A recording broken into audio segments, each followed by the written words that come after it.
로마서 12장 6절에서 11절까지 하나님의 말씀을 함께 봉독하시겠습니다. 같이 읽습니다. 우리에게 주신 은혜대로 받은 은사가 각각 다르니 혹 예언이면 믿음의 분수대로, 혹 섬기는 일이면 섬기는 일로, 혹 가르치는 자면 가르치는 일로, 혹 위로하는 자면 위로하는 일로, 구제하는 자는 성실함으로, 다스리는 자는 부지런함으로, 공유를 베푸는 자는 즐거움으로 할 것이니라. 사랑에는 거짓이 없나니 악을 미워하고 선에 속하라. 형제를 사랑하고 서로 우애하고 존경하기를 서로 먼저 하며 부지런하여 게으르지 말고 열심을 품고 주를 섬기라. 아멘. 2000년 초에 대선을 앞두고 주목받을 만한 책이 한 권 나왔습니다. 제목이 리더와 보스입니다. 신문사 논설위원을 지냈던 홍사중 칼럼니스트가 오래전에 쓴 책인데 최근에 개정판을 제가 또 사서 읽었습니다. 그 책을 쓰게 된 동기는 이렇습니다. 먼 옛날 인도의 어느 산속에 수백 마리의 메추리 떼들이 살았는데 메추리 떼들이 가장 두려워하는 게 새잡이입니다. 새 사냥꾼들이 그물을 가지고 메뚜기 위에다가 확 덮어 씌워갖고 잡아가는데 쏘기기 위해서 새소리를 흉내내요. 새잡이들이 얼마나 새소리를 잘 흉내내냐면 새들이 쏘글 정도로 흉내를 내갖고 새떼들이 모이면은 그물을 확 덮쳐서 잡아가는 거예요. 그래서 그 중에 좀 똑똑한 새가 불러놓고 메추리를 불러놓고 얘기를 했어요. 우리 이러다 보면 다 잡아먹혀 죽는다. 그러니까 새잡이들이 그물을 탁 내리면 내가 신호를 보낼 테니까 그때 그물코 사이에 새 머리를 다 집어넣고 일제히 날아오르면은 이제 그물을 우리가 옮기면 된다. 그렇게 일러줬어요. 아니나 다를까 새잡이들이 몰래 새 그물을 위해서 딱 펼칠 때 동시에 리더의 신호에 따라서 모든 새들이 그물코에다가 머리를 박고 확 날아버리니까 그물을 잃어버리고 허탕을 치고 말았어요. 이제 위기를 모면했는데 그러던 어느 날에 메추리 한 마리가 다른 새 메추리의 머리를 밟아버렸어요. 둘이 시비가 붙어서 다툼이 일어났는데 새떼들이 두 패로 갈라져 갖고 이쪽 편하고 저쪽 편으로 싸움이 붙었어요. 이때를 봤던 새잡이들이 그물을 내려서 던졌는데 새들은 힘을 합쳐서 그물을 들어서 나를 생각을 안 하고 그 와중에도 서로 옳고 그르고 다투다가 결국 잡아먹혔다. 대선을 앞두고 정치권에 시사하는 바가 큰 메시지가 들어있어요. 친박이나 비박이나 뭐 그렇게 하다 보면은 다 잡힐 수 있다는 것이죠. 교회도 마찬가지입니다. 시편 124편에 우리 영혼이 벗어났도다 사냥꾼의 올무에서 새같이, 그 복음성가 있죠. 우리 영혼이 벗어났도다 사냥꾼의 올무에서 새같이. 그물코라는 게 뭐냐면은 셀을 말하는 거예요.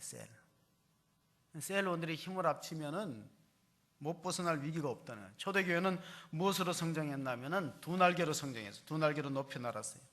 한 날개는 이렇게 회중 예배, 대그룹의 예배고 한 날개는 가정에서 구역이나 셀이나 목장이나 뭐 여러 가지 형태의 이름을 붙일 수 있지만 다락방, 소그룹. 그래서 그들은 항상 두 날개의 예배가 있었다는 거예요. 대예배가 있었고 소그룹의 예배가 있었습니다. 왜냐하면 교회는 출발부터가 공동체로 시작됐어요. 제가 어제도 주례를 했지만은 사람이 혼자서 할 수 없는 두 가지가 결혼하는 거하고 그리스도인이 되는 거예요. 결혼하려면 누가 있어야 돼요? 상대가 있어야지요. 그리스도인이 되려면은 공동체에 속해야 됩니다. 기독교는 불교처럼 깊은 산중에 혼자 가서 돛 닦는 종교가 아니에요. 더불어 함께 신앙생활해야 되니까 교회 공동체 안에서. 그러니까 어려운 것이죠. 개인적인 윤리성도 중요하지만은 이웃과의 관계성도 그만큼 중요한 것이 교회 공동체의 삶입니다. 그래서 우리가 그 리더십을 얘기할 때 리더는 지도자라는 뜻이고 십은 배예요, 배. 그러니까 교회는 한 배를 탄 공동 운명체. 우리의 속담에 그런 속담이 있어요. 사공이 많으면 배가 어디로 가요? 네. 사공이 많으면 배가 산으로 가지만 또 사공이 없고 선장이 없어서는 이 올바로 목적지로 갈 수가 없어요. 사람이 혼자서 할 수 없는 두 가지를 얘기하는 사람은 상담학자였고 내과 의사, 정신과 의사였던 폴 투르니아라는 유명한 스위스 출신의 상담가요. 그 이런 말이었어요. 인생은 하나님이 지휘하는 모험이다. 하나님이 리더가 돼서 우리 삶을 이끌어 간다는 것이요. 그리고 그는 의사였는데 이런 말이었어요. 병을 고치지 말고 인격을 고치라. 병을 고치면은 재발하지만 사람이 달라지면 인격을 고치면은 재발하지 않는다는 것입니다. 영웅을 아시아하는 나라는 불행한 나라다. 어느 희곡에 나오는 대사인데 영웅을 아시아하는 나라가 왜 불행한 나라일까요? 그것은 한 사람의 지도자에게 모든 것이 달려 있으면은 그 지도자가 없어지면은 공동체 위기를 겪을 수밖에 없다는 것입니다. 그래서 음악에는 이런 말이 있어요. 나쁜 오케스트라는 없다. 그저 나쁜 지휘자가 있을 뿐이다. 교회와 나라도 그렇고 가정도 그래요. 리더십이 그만큼 중요한 시대에 우리가 살고 있습니다. 세계적인 명지휘자 토스카니니는 눈이 아주 나쁜 사람이 근시안이기 때문에 악보를 잘 못 읽고 악보를 다 외웠어요. 그러니까 아주 음악적인 실력은 탁월한데 성질이 아주 급한 사람이. 관현악단을 오케스트라를 지휘하다가 자기 마음대로 안 되면 막 발을 동동 굴리고 화를 내고 그래서 단원들이 상처를 받습니다. 한 번은 연습하다가 자기 뜻대로 잘 안 되니까 지휘봉을 꺾으려고 하니까 안 부러지니까 손수건을 꺼내서 찢으려고 하는데 손수건도 안 찢어지는 거예요. 우악기를 벗어 웃도를 벗어 다 찢어버렸어요. 그리고 시계를 바닥에서 쳤는데 비싼 시계가 끼워졌어요. 그러니까 이 오케스트라 단원들이 썰렁해졌겠죠. 서먹서먹해졌는데 그 서먹서먹한 관계를 풀기 위해서 단원들이 돈을 모았고 선물했어요. 시계를 예쁘게 포장해갖고 토스카니니한테 줬어요. 단원들이 참 착한 사람들이에요. 그랬더니 풀어보니까 시계가 2개 들었어요. 그래서 미안한 생각이 들었지. 시계 1개도 감사한데 왜 시계를 1개만 해도 충분한데 왜 2개를 줬나 하니까 선생님 그 비싼 시계는 평소에 차고 다니고 싸고 그 값이 나가는 거 연습할 때 차고 다니세요. 연습하다 열받으면 배치면은 싼 거니까 깨져도 된다는 뜻입니다. 이런 선물을 뭐라고 부르냐면은 성경에는 헬라어로 은사라고 불렀어요. 아름다운 선물. 카리스마. 이 카리스마란 말이 많이 쓰잖아요. 우리가 지도자하면 카리스마가 있느냐. 근데 카리스마란 말은 성경의 은사란 뜻입니다. 오늘 본문이 시작되는 12장 6절 7절 한번 읽어보겠습니다. 같이 6절 7절을 읽습니다. 우리에게 주신 은혜대로 받은 은사가 각각 다르니 혹 예언이면 믿음의 분수대로 혹 섬기는 일이면 섬기는 일로 혹 가르침자면 가르치는 일로. 자, 우리에게 주시는 은사가 다르다. 그런데 은혜는 같은 거예요. 왜냐하면 우리가 하나님의 은혜로 예수 그리스도의 십자가의 공로로 구원받으니까 은혜는 동일한 거예요. 하나님의 은혜, 예수님의 십자가의 대속의 공로로 구원받았다는 은혜는 동일하지만 은사는 각기 다르는데 은사를 어떻게 써야 되느냐? 믿음의 분수대로 사용하는 것이 교회 질서를 위해서 좋다는 뜻입니다. 자, 분수가 무엇입니까? 모든 일에 절제하고 자기 한계를 넘어서지 않는 걸 분수라고 불러요. 성령의 9가지 열매 중에 사랑으로 시작해서 마지막이 뭐냐면 절제예요. 절제가 쉽지 않다는 거예요. 셀프 컨트롤. 어떤 착한 부부가 회갑을 맞이하게 되어서 하나님이 그 가정을 축복하기 위해서 천사를 보내갖고 소원을 한 가지 물어봤어요. 참 이 가정은 착한 노부부니까 소원을 한 가지 들어준다. 그래서 천사가 가서 먼저 할머니한테 물어봤어요. 소원이 뭐냐 그랬더니 할머니가 우리 더 늙기 전에 좀 건강 있을 때 세계 일주를 하고 싶다. 할아버지하고. 근데 세계 일주 두 사람이 하려면 돈이 많이 드는데 천사가 퐁 하더니 마치 알라딘의 신기한 램프처럼 돈을 경비를 줬어요. 충분한 경비를. 그리고 할아버지한테 소원을 물어봤어요. 할아버지가 돈이 생기자 욕심이 생겼어요. 천사의 귀에 대고 할머니 안 듣게 이렇게 얘기했어요. 이왕 갈 바에는 나보다가 30살 젊은 여자랑 가고 싶다 그랬어요. 그러더니 천사가 웃으면서 팡 터졌는데 자기가 갑자기 늙어갖고 90세가 됐어요. 그래서 30살 적은 할머니하고 가기는 가야 되는데 모양새가 이상해졌어요. 분수에 넘는 욕심이 오히려 화를 불러 일으킨다 하는 사실을 우리가 보여주는 내용입니다. 자, 고린도전서 13장은 사랑장이고 고린도전서 12장은 은사장이에요. 로마서 12장에도 우리가 은사를 읽었는데 로마서 12장에는 은사의 종류가 한 7가지 나옵니다. 근데 고린도전서 13장에는 은사가 9가지 나와요. 그 은사를 한번 좀 보겠습니다. 고린도전서 12장 8절 9절에 보면은요, 성령께서 각 사람에게 은사를 주는데 그 내용을 한번 보십니다. 어떤 사람에게 성령으로 말미암아 지혜의 말씀을, 어떤 사람에게는 같은 성령을 따라 지식의 말씀을, 다른 사람에게는 같은 성령으로 믿음을, 어떤 사람에게는 한 성령으로 병 고치는 은사를, 어떤 사람이 신유의 은사를 준다는, 어떤 사람은 지혜, 지식의 은사, 또 어떤 사람은 섬기는 은사, 또 어떤 사람은 예언하고 방언하고 통역하고 능력 행하고 뭐 다양한 9가지 은사가 나오는데 주시는 분은 한 분이에요. 그러니까 하나님 마음대로 주시는 거예요. 왜 나는 방언의 은사가 없느냐? 하나님이 다른 은사를 주신다는 뜻입니다. 병 고치는 은사도 주시는 거예요. 여러분, 똑같은 병도 잘 고치는 병원이 따라 있어요. 어떤 병원은 대장암을 잘 고치는 병, 어떤 병은 또 디스크를 잘 고치는 병이 다 있어요. 그런데 지금 맹장 수술을 동네 병원에서는 할 수 있지만은, 그러나 생각해 보세요. 중환병은 의사가 내가 봤을 때 이 환자는 우리 병원보다가 더 나은 시설이 좋고 훌륭한 의료진이 있는 병원이 낫겠다 싶으면은 소견서를 써서 보내주는 게, 그게 의사가 윤리적이고 양심적인 거예요. 만약에 그 환자를 붙들고 시간을 지체하고 자기가 고치겠다고 하다가 나중에 암이 전이돼 갖고 막대한 병원비 또 수술비, 심지어는 생명의 위기가 있다면은 그 의사를 양심적이라고 할 수 있는가? 그리고 그렇게 보내는 의사, 다른 대학병원에 큰 시설 좋은 데로 가서 고치시오 하는 그 의사가 비윤리적이고 양심이 없다고 말할 수 있는가? 교회도 마찬가지예요. 왜냐하면 예수님이 이렇게 말씀하셨어요. 병든, 건강한 자에는 교회가 필요 없고 병든 자는 교회가 필요하다. 우리가 죄인을 부르러 왔지 의인을 부르러 왔느냐? 예수님 그렇게 말씀해 주셨습니다. 그래서 우리는 로마서 12장 앞부분에 보면요, 그러므라는 단어가 나와요. 구원받은 사람은 이렇게 살아야 된다. 우리 몸을 하나님께 드리는 거룩한 산제물로 드려야 된다. 우리 삶이 예배가 되어야 된다는 사실입니다. 교회는 공동체로 섬깁니다. 하나 개인적인 신앙생활이 아니에요. 우리 성가대가 교회는 사랑의 공동체, 믿음의 공동체, 은혜의 공동체라고 가사에 그렇게 찬양을 했어요. 그렇습니다. 교회는 사역하는 공동체입니다. 그런데 질서대로 해야 돼요. 분수대로 해야 되고 은사대로 해야 돼요. 그 두 가지를 말씀해 주고 있습니다. 종교개혁자 마틴 루터는 그리스도인은 아무에게도 종속되지 않은 자유인이다. 그러나 서로에게 종속되어야 한다. 그래야죠. 그래, 우리가 정말 자유인이죠. 우리는 죄와 사망의 종로로 타지 않고 마귀 사탄의 종로로 타지만 주님의 종이에요. 주님의 종이라는 건 뭐냐? 옛날에 우리 머슴 제도가 있었거든요. 우리는 우리 스스로를 이렇게 생각하셔야 돼요. 저는 주님의 머슴입니다. 잘 기억이 안 되시면은 한번 옆 사람한테 얘기해 보세요. 저는 주님의 머슴입니다. 서로 옆 사람한테 한번 얘기해 보세요. 저는 주님의 머슴입니다. 그게 바로 신앙생활하는 거예요. 머슴은 철저하게 주인의 지시를 따라 일하는 사람이에요. 자기 계획이 있어서는 안 됩니다. 머슴이 주인이 오늘은 좀 밭에 가서 좀 풀을 베어라 그러는데, 아니요, 나 오늘 장날 갈 거예요. 이런 머슴 아니죠. 자기 스케줄이 없어야 돼요. 주인이 시키는 대로 해요, 머슴이지. 그리고 머슴은 주인의 자녀들도 잘 돌봐야 돼요. 홍수가 나와서 길이 끊어지면 주인의 자녀 얻고 학교도 가는 게 머슴이에요.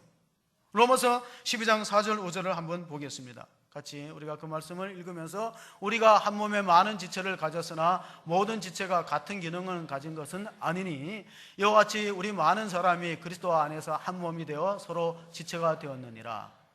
그렇습니다. 은사는 다양성과 일치성이 있어요. 다양성은 하나님이 각자의 은사가 다 달라요. 어떤 사람도 사업자라는 은사를 주셨어요. 그 사람도 하나님께 받은 은사예요. 남을 잘 위로하는 은사를 가진 사람도 있어요. 근데 은사는 다르지만 목적은 하나예요. 교회 공동체, 가정으로 말하면 가정을 행복하게 하는 거, 건강하게 하는 거, 교회를 행복하게 건강하게 하는 이런 목표를 두는 거예요. 그러면 어떻게 해야 되는가? 은사대로 하고 또 분수대로 하고, 세 번째 중요한 것은 사랑으로 해야 돼. 이 모든 일을 사랑으로 할 때.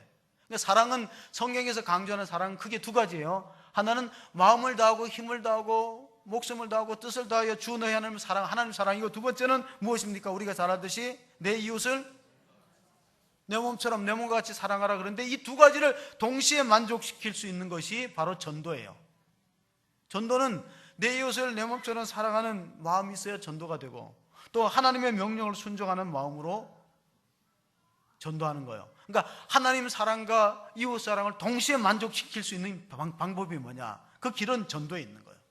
지금 우리 한국 사회가 가장 미래를 걱정하는 것 중에 하나가 저출산 문제입니다. 과거에는 인구 분포도가 삼각형이었어요. 노인 세대가 작고 어린이가 많았어요. 그래 교회도 보면은 주일학교가 가장 숫자가 많았어요. 제가 학생 때만 해도 주일학교가 어른들보다 숫자가 많았어요. 지금은 반대입니다. 역삼각형입니다. 어떻게 됐느냐? 부양가족의 숫자, 노령층이 많고 생산에 종사하는 사람의 숫자가 적어요. 그럼 뭡니까? 역삼각형은 불안정하다는 거예요. 앞으로 저출산 문제는 한국이 불안전해지는 거다. 언제 넘어질지 모르고 불안전해진다는 거예요. 교회의 심각한 문제는 바로 영적인 저출산 문제예요. 교회의 미래를 예측하는 학자 가운데 레너드 스위스라는 미국의 명문대 드루 대학교 교수가 4M, 4가지 교회 형태를 말했어요. 첫 번째 M이 뭐냐? 초대교회는 미셔너리 처치였어요. 선교적 교회였어요. 초대교회는 다른 프로그램이나 행정이 별로 없고 그냥 모든 교인들이 나가서 예수님의 부활을 전했어요. 그게 사도행전에 나타났던 초대교회 생활의 모습인데 그들은 미셔너리 철저하게 하나님 나라 확장하는 데 목표를 두고 복음을 전하는 살아있는 생명 공동체였습니다. 그러다가 초대교회가 조금 신앙의 자유와 핍박이 없어지니까 그 다음에 미셔너리 처치가 어떤 처치로 바뀌냐면 미니스트리 처치로 바뀌어요. 목회적 교회. 목회적 교회는 뭐가 중요하면 직제가 중요해요. 목사가 누구고 장로가 누구고 권사 이런 제도나 직제가 중요하고 생명력은 조금 약화됩니다. 그래서 영혼 살리는 일에는 별 관심 없고 누가 교회의 주도권을 잡느냐 그거에 관심 많은 것이 미니스트리 처치의 특징이에요. 어떤 주일학교 애들이 싸웠어요. 주일학교 애들이 하나는 목사님 아들이고 하나는 장로님 아들이 싸워갖고 야 이 교회 누구 거냐 목사님이 이 교회 주인 아니냐 그랬더니 무슨 소리냐 이 교회가 대한예수교 장로교니까 장로님이 주인이다. 싸웠어요. 주일학교 애들끼리. 그래갖고 목사님 아들이 졌어.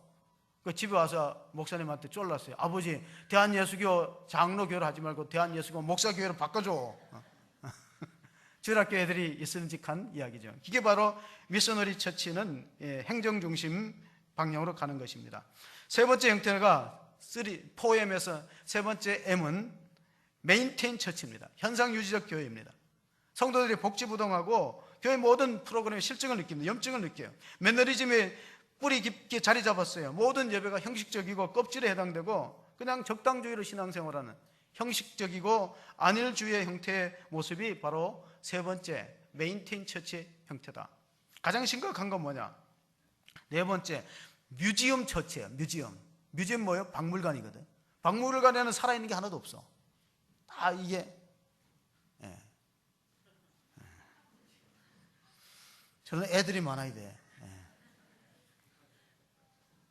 뮤지엄 처치의 특징은요, 아무리 설교를 해도 웃지도 않고 울지도 않고 딱딱하고 죽어있고 굳어있고 화석화된 교회예요.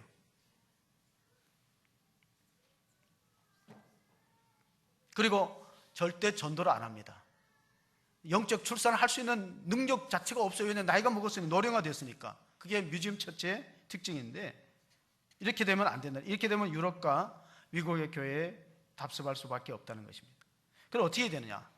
21세기 교회의 대안은 1세기 교회로 돌아가는 거예요. 사도행전 교회. 사도행전 초대교회는 뭡니까? 에브리데이 전도했고 에브리바디 전도했어요. 그러니까 모든 성도들이 전도에 힘썼다는 거예요.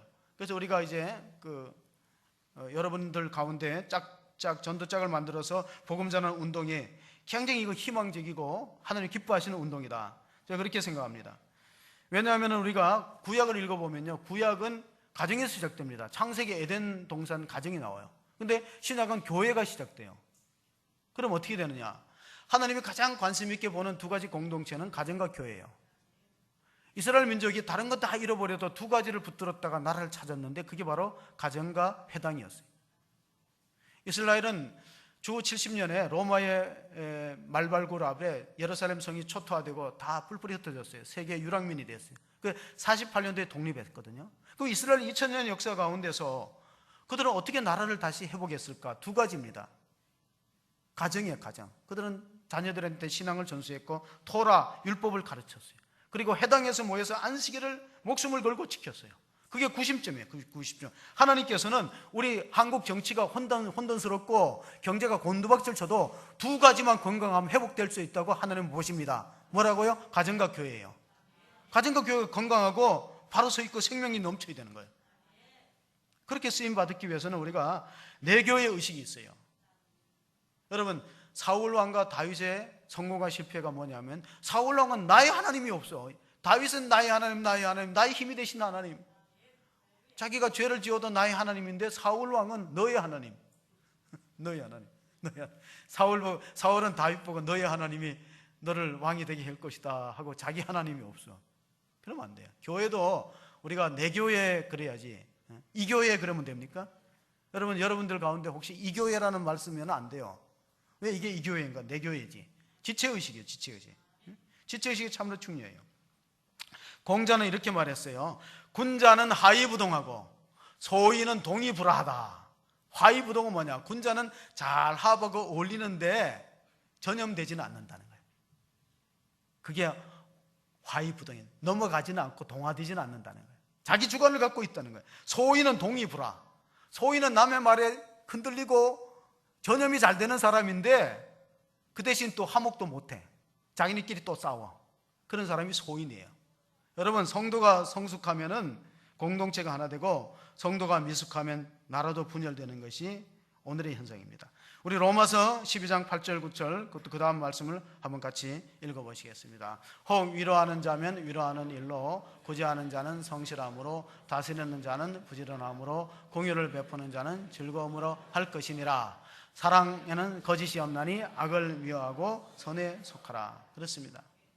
사랑이 참이 되려면 진실해야 돼요. 거짓되면 온전한 사랑이 될 수 없습니다. 21세기에 성공하는 사람들 중에 하나가 배려를 잘하는 사람이라고 그랬어요. 그러니까 공동체는 힘든 겁니다. 여러분, 가정이 쉽습니까? 어렵습니까? 두 사람도 잘 안 맞아요. 근데 교회는 사람이 많기 때문에 힘든 게 사실이에요. 그러니까 공동체가 건강하려면 누군가가 희생을 해야 돼요. 희생이 없는 공동체는 힘들게 돼 있어요.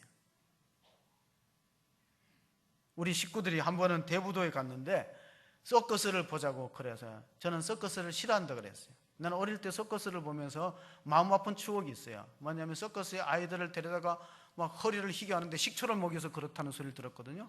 아이를 희게 하고 물도 술통을 굴리고 이러고 하고 막 그네를 타는데 저는 간이 조마조마해서 못 보겠어요. 그래서 우리 집사람은 서커스를 너무 좋아해. 그래서 표 끊어주고 들어가라 그리고 나는 차에서 계속 기다렸어요. 1시간 정도. 서커스를 저는 보는 거를 마음이 아프고 안쓰러워요. 그리고 서커스 안에 그 단원들은 다 가족들이에요. 미국에도 어떤 방학 때 서커스를 구경하려고 대식구가 표를 끊는데, 줄을 쭉 서서 표를 끊는데 12살 미만은 이제 입장료가 싸요. 그런데 그 집에 식구가 얼마나 많냐면 8명이 12살 미만이야. 부모까지 하면 10명이 쭉 줄을 서서 표를 끊는데 뒤에 어떤 아빠하고 아들이 이제 아빠 손잡고 서커스 구경을 가자고 쫄라갖고 나왔는데, 그 앞에 선 가장이 물어봅니다. 몇 포구에다가 우리 어린이 8명, 어른 2명 했더니 안에서 뭔가 얘기를 하니까 놀라갖고 얼마라고요? 그러니까 그 얘기를 들으니까 이 사람이 굉장히 근심스러운 표정이 뒤에서 느껴졌어요. 왜냐면은 주머니에 가진 건 얼마 안 되는데 10명이 다 들어갈 수도 없고 누군 들어가고 누군 안 들어갈 수도 없고 걱정하는데, 그 뒤에 섰던 자기 아빠가 눈치를 채고 주머니에서 $20짜리 달러를 딱 떨어뜨리면서 앞에 있는 선생을 찔렀어요. 여보세요, 선생님, 당신 주머니에서 뭐가 떨어진 것 같아. 그러니까 밑에 내려다 보니까 달러가 $20짜리가 있잖아요. 그러니까 그 앞에 있는 그 아버지가 가장이 알았어요. 뒤에서 날 도와주는구나. 그래서 인사를 하면서 우리 가족한테는 평생에 잊지 못할 소중한 선물이 될 것입니다. 선생님 너무나 감사합니다. 그래가지고 그 $20 가지고 자기 돈하고 섞어가지고 합쳐서 표를 끊고, 그 아빠는요 아들 데리고 집으로 돌아갔어요. 왜냐면 자기가 거기에 가진 전부이기 때문에. 근데 아들이 일기장에 이랬었어요. 오늘 아빠를 쫄라서 서커스 구경을 가자고 했는데 보지는 못했다. 그러나 오늘 나는 어느 때보다도 행복했다.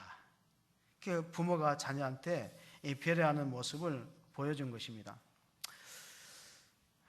제가 몇 년 전에 우리 교회에서 전도 세미나를 했는데 장로님이 그때 강사였어요. 모유전도법 기억나시는 분 있죠? 그 교회는 담임 목사님 목회를 잘해갖고 5,000명으로 부흥했어요. 5,000명. 그런데 후계 목사님을 믿을 만한 사람을 세웠는데 후계자 이양, 리더십의 이양에 문제가 생겨갖고 교인들이 많이 떠났어요. 목사님, 담임 목사님 파, 원로 목사님 파 해갖고 3분의 1, 1700명이 떠났어요. 그리고 떠날 수밖에 없었던 것이 그 교회 분쟁을 TV 뉴스 시간에 보도를 해버렸어요. PD 수첩인가 거기에 나와버리니까 사람들이 아유 부끄럽다면서 다 떠나가 버렸어요. 3,000명 있던 교인이 5,000명 있던 교인이 결국 1,700명이 떠나갔어요. 그때 장로님들이 한 35명 됐는데 이 장로님의 모의법 장로님들이 장로님 34명 거의 다 훈련시켰어요. 우리가 목사님들이 할 일은 목사님들한테 맡기고 우리는 생명을 살려야 된다. 교인들이 3분의 1 줄었는데 어떻게 하면 좋느냐. 그래서 전도법을 훈련시켜서 나가서 전도를 했는데 성도들이 참 은혜를 받고 생명을 살리는 일에 동참해서 떠났던 교인들도 돌아오고 지금은 많이 회복이 되었어요. 여기서 우리가 알 수 있는 게 있어요. 사실은 이 목회자 리더십을 이양하는 것은 굉장히 중요한 문제예요. 근데 모세는 여호수아를 훈련시켜서 이양을 했어요. 그래서 요즘에는 대형교회가 바로 승계를 안 하고 한 1, 2년 같이 있다가 리더십을 이양합니다. 그래갖고 교회가 분포 없이 잘 이렇게 승계될 수 있도록 하는 그런 모습도 봅니다. 자, 우리가 교회를 가르칠 때 디모데서에 보면 교회 지도를 감독이라 그랬어요. 감독이 하는 역할이 뭐냐, 여러분? 감독은 선수를 선발하기도 하고 또 그라운드에 넣기도 하고 빼기도 해요.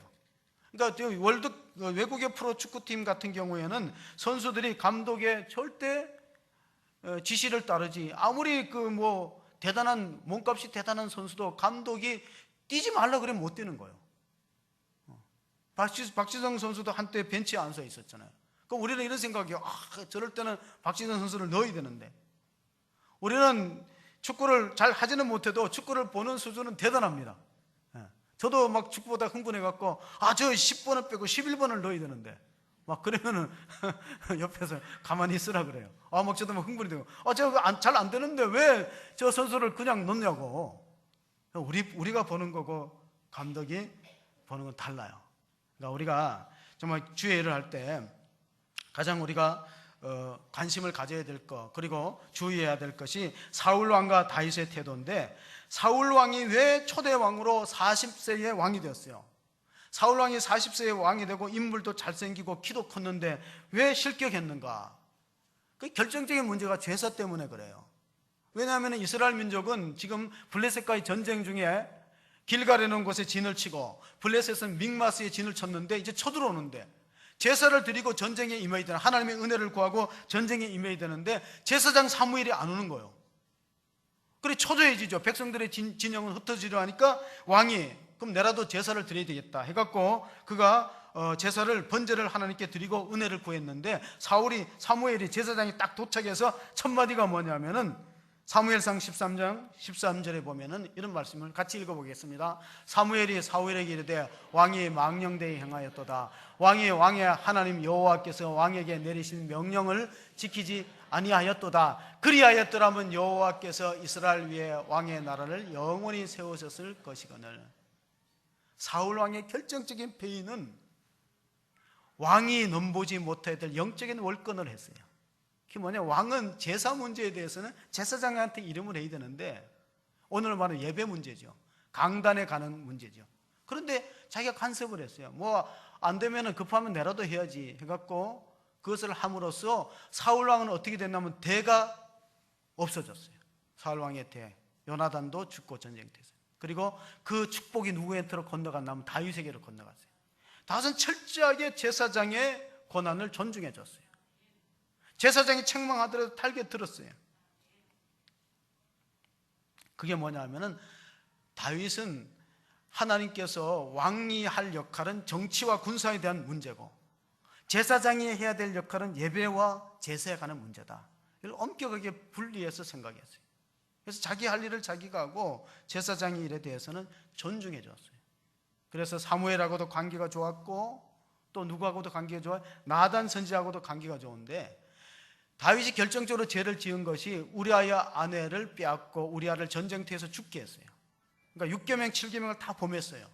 그리고도 시침을 떼고 있을 때 하나님이 선지자 나단에게 가서 일러주라 그랬어요. 다윗을 경고하라고. 가서 이렇게 예화를 들었어요. 어떤 부자가 있는데 양과 소떼가 참 많다. 그런데 옆집에 가난한 집에는 암양 새끼 하나를 가족처럼 한 식구처럼 먹고 자는데 손님이 왔는데 그 부자가 자기 양과 소를 잡아서 대접할 생각 안 하고 가난한 집에 암양 새끼를 빼앗아서 손님을 접대했는데 어떻게 생각하십니까? 하고 다윗한테 물어보니까 다윗이 첫 마디가 그런 때려 죽일 놈이 어디 있느냐. 그런 놈을 살려두면 국가의 기강이 안 쓰지. 그거 때려 죽여야지 했더니 나단이 당신이 그 사람이라고. 사무엘하 12장 7절입니다. 같이 한번 읽어보겠습니다. 나단이 다윗에게 이르되 당신이 그 사람이라. 이스라엘 하나님 여호와께서 이와 같이 이르시기를 내가 너를 이스라엘 왕으로 기름 붓기 위하여 너를 사울의 손에서 구원하고. 뒤에 엄청난 축복. 네가 다윗이 원하면 다 하나님이 채워주시고 뭐 달라는데 다 줬는데 내가 그렇게 하지 말아야 할 일을 했느냐고 나단 선지자 책망했을 때 다윗이 선지자 앞에서 무릎을 꿇고 잘못했다고 내가 죽을 죄를 지었다고 눈물로 회개하고 그 말을 달게 들었어요. 이렇게 하면 안 되는 거예요. 책망하고 지적할 때 뭔 소리냐, 저 나단 선지자를 갖다가 처단하라 이러면은 다윗이 처단되는 거예요. 다윗이. 그렇습니다. 사람이 자기한테 화내는 게 우울증이에요. 누구한테 화내는 게 우울증이라고? 자기한테 화내는 게 우울증이고 다른 사람한테 하는 게 분노예요. 우리 한국 사회는 분노 지수가 참 높아요. 그래서 괴상한 일들이 많이 생깁니다. 도대체 있어서는 안 될 일들이 수없이 생깁니다. 신문을 보면은 맨날 뭐 변사체가 나오고 죽은 시체가 나오고, 근데 그게 다 가까운 사람이 죽이는 거예요. 먼 데 있는 사람이 죽이는 게 아니에요. 그 말세에는 사랑이 식어진다는 말이 바로 그것입니다. 그래서 세 가지, 마지막 세 번째로는 우리가 분수대로 교회를 섬기고, 지체들이 은사대로 섬기고, 세 번째는 사랑으로 섬겨야 돼요. 로마서 12장 10절, 11절 두 절을 또 읽어보겠습니다. 같이 읽습니다. 형제를 사랑하고 서로 의하고 존경하기를 서로 먼저 하며 부지런하여 게으르지 말고 열심을 품고 주를 섬기라. 난초를 잘 키우는 분한테 물어봤어요. 난초를 잘 키우려면 뭐 거름을 뭘 줘야 되고 물을 뭘 줘야 되냐. 그러니까 난초를 잘 키우는 방법은 난초를 사랑하는 것이다 그랬어요. 난초를 사랑하는 사람이 난초를 잘 키우는 거예요. 교회도 그렇습니다. 데이비드 링빙스턴이라는 선교사가 이렇게 말했어요. 모든 사람을 사랑하는 건 쉽다. 그러나 단 한 사람 사랑하는 건 어렵다. 모든 사람 사랑하는 건 추상적이죠. 근데 한 사람 사랑하는, 옆에 있는 사람 사랑하는 건 쉽지 않다는 거예요. 공동체가 힘든 거는요, 사람은 다 생각의 차이가 있고 주관의 차이가 있어요. 초대교회는 120명으로 출발했는데 가만히 보세요. 마가의 다락방이라는 데를 한번 가봤는데 넓지 않아요. 대리석을 깔아놓고 기둥들이 있으니까 실제로 사람이 있을 공간이 얼마 안 돼. 거기 120명이 열흘 동안 뜨거운 날씨에 기도했다는 생각을 해보니까 서로에 대한 배려가 없으면 짜증나는 거예요. 그 120명이 뜨겁게 기도했다가 성령 불 받아갖고 교회가 생겼어요. 그러니까 교회는 마가의 다락방에서 최초의 원형 교회가 있습니다. 그런데 예수님은 이미 제자들 12명과 70명을 선택해서 그들에게 복음 전하는 현장 훈련을 시켰습니다. 마가복음 3장 14절 한번 읽어보겠습니다. 같이 읽습니다. 3장 14절입니다. 이에 12를 세우셨으니 이는 자기와 함께 있게 하시고 또 보내사 전도도 하며, 또 누가복음 10장 1절에 보면 70명을 전도대로 만듭니다. 70명을 또 한번 보겠습니다. 70명. 그 후에 주께서 따로 70인을 세우사 친히 가시려는 각 동네와 각 지역으로 둘씩 앞서 보내시며. 그러니까 우리가 이 말씀을 따라서 우리 교회도 70명의 전도대가 있어야 되겠다. 두 사람씩 짝을 지어서. 그러니까 12명이 70명이 120명이 3,000명으로 아주 기하급수적으로 늘어나는 초대교회 현상을 우리가 바라보면서, 초대교회는요, 성령 충만인데 성령 충만의 특징이 뭐냐면 기쁨으로, 담대함으로, 열심으로. 성령 충만한 사람의 특징이 기쁨이 있어요, 담대함이 있어요, 열심이 있어요. 이 열심이 얼마나 중요합니까? 1990년대 초에 고등학교를 졸업한 청년이요, 강원도 영월에서 태어난 청년이 신학교를 가려고, 신부가 되기 위해서 서원하고 신학교를 가려는데 할머니가 가지 말라는 거예요. 집안의 반대에 부딪혀서 그 원서를 제출하려는 그 12만 원, 원서 대금 12만 원을 가지고 서울로 왔는데 일주일 만에 돈이 다 떨어졌어요. 그래서 왕신리의 식당에서 일을 하는데, 식당에서 일하는데 군대 신체 검사가 나와갖고 고향인 영월로 내려갈 수밖에 없어요. 그리고 주인이 이렇게 말했어요. 자네는 보니까 신학교 보다가 그 요리하는 데 참 소질 있다 그 말 듣고 신학교를 안 가고 영동대학교 호텔 조리과를 들어갔는데 졸업하고자 말자 서울의 리츠 칼튼 호텔에 돈 안 받는 걸로 지원해서 들어갔어요. 나 월급 안 줘도 좋으니까 주방에서 일하겠다. 그래 나다가 샌프란시스코 리츠 칼튼으로 갔고, 그리고 얼마 후에 거기서 수석 셰프가 됩니다. 근데 이 사람이 놀라운 거는 38세에 우리나라 그 두바이에 가면 가장 7성급 호텔 가운데 버즈 알 아랍 호텔이 있어요. 거기에 총 주방장 전체를 관장하는 호텔 수석 주방장이 됐는데 그 나이가 38세였어요. 그 사람이 에드워드 건이라는 사람인데 자료를 치면 많이 나옵니다. 근데 그 사람은 주변으로부터 이런 말 들었대. 너는 별종이다. 너는 독종이다. 왜? 이 사람은 요리의 뜻을 두고 배우기 위해서 근무할 때 2시간 먼저 출근하고 6시간 늦게 퇴근해요. 하루를. 그러니까 하루에 8시간은 돈 안 받고 바치는 거예요. 2시간 먼저 출근하고 6시간 늦게 퇴근하고. 다른 사람이 볼 땐 별종이고 독종이에요. 그는 18시간 몰입의 법칙을 자기가 썼다는 거예요. 에디슨이 하루에 18시간 연구했대요. 그러면서 한 유명한 말이 있어요. 천재는 99%의 땀과 1%의 영감이라 그래요. 근데 1%의 영감도 99% 땀을 바치니까 영감이 생기는 거지. 적당하게는 안 된다는 거예요. 그럼 우리가 주님을 섬길 때 게으르지 말고 어떻게 하라고 열심을 품고 주를 섬길 때 역사가 일어납니다. 7월 달에 꼭 읽어보라는 도서 가운데 에디본의 이 우리 목사는 내가 지킨다 79페이지에 보면 이런 말이 있어요. 세계적인 경영학자 가운데 피터 드러크가 한 말이에요. 제가 인용해 보겠습니다. 피터 드러크는 세계에서 알아주는 경영학의 대가입니다. 교회 리더십은 현존하는 역할 가운데 가장 어렵고 힘든 리더십이다. 차라리 비즈니스 세계가 교회보다 쉽다. 왜냐하면 비즈니스 세계는 퇴근하면은 그래도 잠시 일을 내려놓을 수 있는데 목회라는 것은 24시간 365일 긴장과 스트레스 속에서 해야 되는 과업이다. 미국의 목회자 가운데 70%는 자기 속마음을 털어놓을 수 있는 가까운 사람이 없다. 그리고 미국에는 사탄교가 있어갖고 목회자를 무너뜨리기 위해서 기도하는 사탄교 추종자들이 목회자의 가정, 재정, 건강 무너지도록 기도하고 있다. 그럼 우리가 정말 교회를 위해서, 지도자를 위해서 기도하지 않을 수 없다. 지도자가 하는 모든 일이 이해가 안 될 경우도 있다. 베드로가 예수님을 잘 이해 못합니다. 예수님이 십자가 진다고 할 때 왜 뭐 때문에 십자가를 지려고 하는 거야? 33살에. 베드로에 대해서 예수님이 이렇게 말씀하셨어요. 마태복음 16장 22절 23절 우리 한번 읽어보겠습니다. 끝으로 한번 읽습니다. 베드로가 예수를 붙들고 항변하여 이르되 주여 그리 마옵소서 이 일이 결코 주께 미치지 아니하리이다. 예수께서 돌이키시며 베드로에게 이르시되 사탄아 내 뒤로 물러가라. 너는 나를 넘어지게 하는 자로다. 내가 하나님의 일을 생각하지 아니하고 도리어 사람의 일을 생각하는도다 하시고.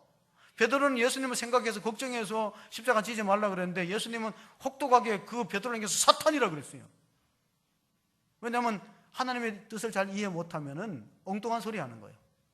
앞으로 되어질 일을 예측 못하면 엉뚱한 소리 하는 거예요. 예수님께서 요한복음 13장에 세족식을 하시면서 이렇게 말했어요.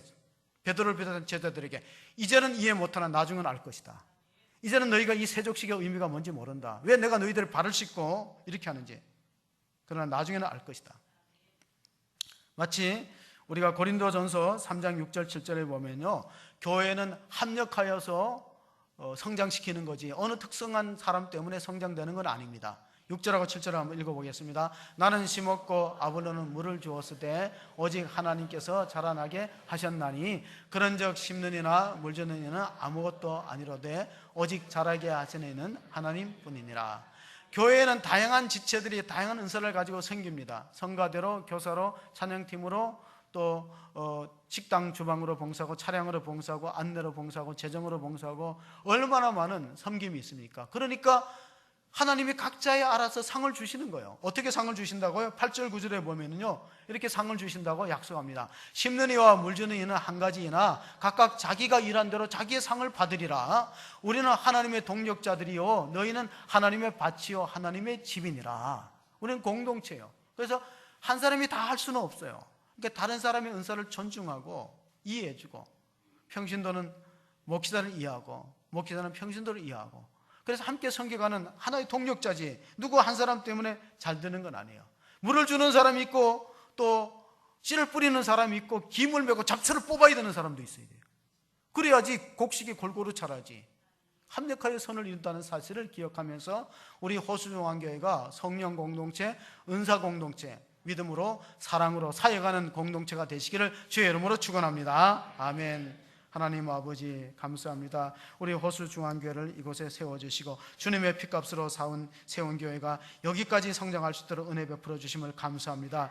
이제는 우리가 적극적으로 두 사람씩 복음을 전하여서 그 이전까지는 우리가 기다리고 앉아있던 자세에서 이제는 나가고 말하고 하는 전파여서 새 가족을 얻게 하시고 초신자를 얻게 하시고 정말 하나님 나라 확장을 위해서 쓰임받는 저희 교회가 되게 축복하여 주시옵소서. 은사는 다양하나 직임은 같고 다 교회의 덕을 세우고 하나님 나라 확장을 위해서 우리 성도들이 협력하여 선을 이루게 하여 주시옵소서. 남을 나보다 낫게 여겨 존경하고 하나님 신뢰하면서 하나님의 공동체가 성령 안에서 각기 사역을 잘 감당하여 많은 생명을 탄생시키고 양육하고 성장하여서 영적 재생산이 일어나는 축복된 교회 생명 공동체가 되게 도와주시옵소서. 우리 구주 예수 그리스도 이름으로 기도하옵나이다. 아멘.